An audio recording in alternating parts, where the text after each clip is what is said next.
Europe 1, il est 8h13. Thomas Soto. Si l'on veut être optimiste, on constatera que oui, les prix du logement ont un peu baissé l'an dernier. Bonjour Nicolas Barré. Bonjour Thomas. Ça c'est vraiment quand on veut y croire parce que cette baisse est vraiment légère. Tout ça reste trop cher, beaucoup trop cher et ça fait, vous nous dites, beaucoup de mal à notre économie. Oui, les prix des logements sont trop élevés en France et c'est catastrophique pour la compétitivité de toute notre économie et donc pour l'emploi. Pourquoi ?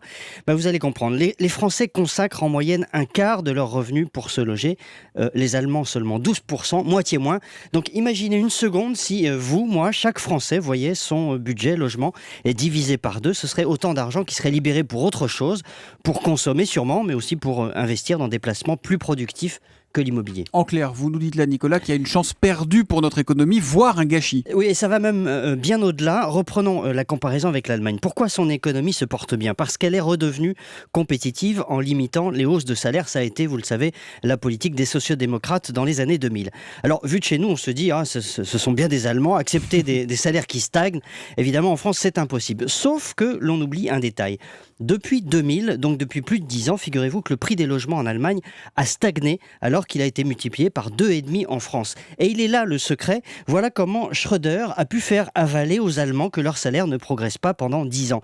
Alors que chez nous, l'explosion du prix des logements rend évidemment impossible une politique de modération salariale à l'allemande. La boucle est bouclée. Grâce au logement pas cher, l'industrie allemande peut éviter les hausses de salaire. À cause de l'immobilier trop cher, l'industrie française fait face sans arrêt à des revendications salariales. Certes, mais le but de la politique du logement, voire des politiques du logement menées depuis des années, c'est d'essayer de corriger ça. Oui, et alors là, on a tout faux.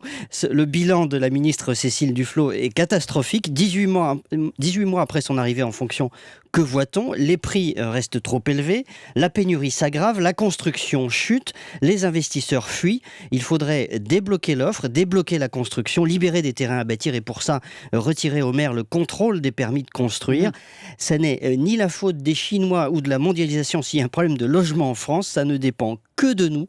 Et depuis l'abbé Pierre, ça reste un vrai scandale économique et social. L'appel de l'abbé Pierre, celui de l'hiver 54, évidemment, ça fait donc 60 ans. Si je me souviens bien, ça commençait par mes amis au secours. Ça reste cruellement d'actualité.